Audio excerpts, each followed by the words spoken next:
ಒಂದು ದೊಡ್ಡದಾದ ಮನೆ. ಅಲ್ಲಿ ಸಂತೋಷವು ಪ್ರತಿ ಮೂಲೆ ಮೂಲೆಯಲ್ಲಿಯೂ ಇರುತ್ತದೆ. ನಮ್ಮ ಕುಟುಂಬವು ಒಟ್ಟಿಗೆ ನಗುವುದು, ಆಟವಾಡುವುದು ಪ್ರತಿದಿನವೂ ನೆನಪಿನ ಬುತ್ತಿಯಂತೆ.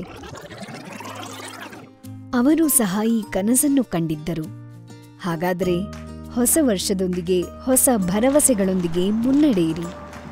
ಕನಸುಗಳನ್ನು ನನಸಾಗಿಸುವ ಪ್ರಯಾಣ ಸರಳವಾಗಿರಲಿಲ್ಲ, ಆದರೆ ಅವರ ಸಂಕಲ್ಪ ಬಲವಾಗಿದ್ದವು. ಜೊತೆಯಲ್ಲಿ ಒಳ್ಳೆಯ ಉದ್ದೇಶಗಳೂ ಇದ್ದವು. ಈ ನಿರ್ಣಯ ಮತ್ತು ಸಂಕಲ್ಪಗಳ ಬಲವು ನಮ್ಮನ್ನು ಅವರ ಕಥೆಯ ಭಾಗವಾಗಿಸಿತು. ನಾವು ಅವರ ನಿರ್ಣಯವನ್ನು ಗುರುತಿಸಿದ್ದೇವೆ ಮತ್ತು ಅವರ ಕನಸಿಗೆ ಜೀವ ತುಂಬಲು ಸಹಾಯ ಮಾಡಿದೆವು.